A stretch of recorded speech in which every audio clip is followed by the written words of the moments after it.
চললাম হচ্ছে বাপের বাড়ির উদ্দেশ্যে। এই যে দেখতে পাচ্ছেন আমরা পায়ে হেঁটে যাচ্ছি হচ্ছে আমাদের বাপের বাড়িতে। ওইখানে হচ্ছে আগামীকালকে আমাদের কাজ আছে, কাজ করার জন্য যাচ্ছি আর কি।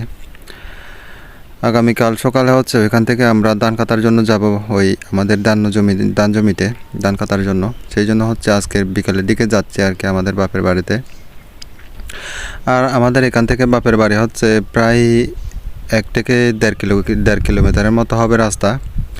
আর ওইখানে হচ্ছে কিছু রাস্তা হচ্ছে নৌকা দিয়ে যাইতে হয়, আর কিছু হচ্ছে হেঁটে যাইতে হয় আর কি। আর বাদ বাকিটা হচ্ছে আপনারাই দেখেন। আর যাইতে যাইতে হচ্ছে আপনাদের যে বিয়েগুলো দেখাচ্ছি, এগুলো হচ্ছে সবগুলো হচ্ছে ধান।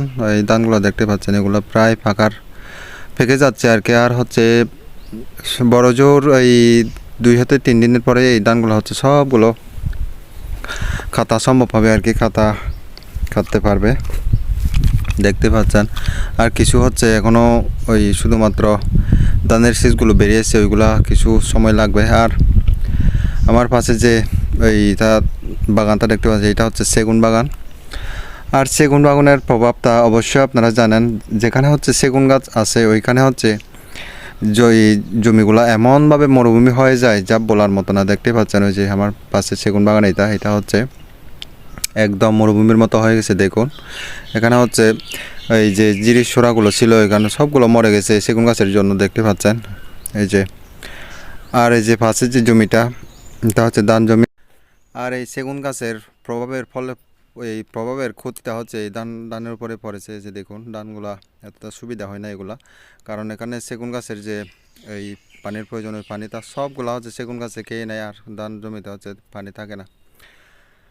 আর যাইতে যাইতে হচ্ছে আমি আপনাদের দেখাচ্ছি, এই যে আমার পাশে যে জমিটা দেখতে পাচ্ছি, এটা হচ্ছে সম্পূর্ণ যে পুরা মাথা দেখতে পাচ্ছি সম্পূর্ণ হচ্ছে ধান। এই ধানটা হচ্ছে প্রায় কাটার উপযুক্ত হয়ে গেছে। এটা কাটতে আরও সময় লাগবে 2 থেকে 3 দিন। 3 দিন পরে হচ্ছে এগুলো সবগুলো খেতে কাটা হবে। আর আমাদের যেখানে এই পাহাড়ে হচ্ছে আমরা যেভাবে ধান কাটি, ওই মনে করেন আমি যদি আজকে ধান কাটি হচ্ছে, আগামীকালকে আমি আমাদের পাড়ার যে লোকজনগুলো আছে ওদেরকে সবাইকে বলবো হচ্ছে আগামীকালকে আমার জমিনে কাজ করার জন্য। আর ওরা আসবে, আমাকে সহযোগিতা দিবে। সহযোগিতা বলতে হচ্ছে আমি যে ওদের থেকে সহযোগিতা নিব, আর আমিও ওদেরকে সহযোগিতা করতে যাব আর কি কোনো এক সময়, যদি ওদের ধান জমি খাতার উপযুক্ত হয় সে সময় আর কি। এই যে দেখুন, এই যে এটা হচ্ছে আমার বউ, এই ধান খাতার জন্য আছে।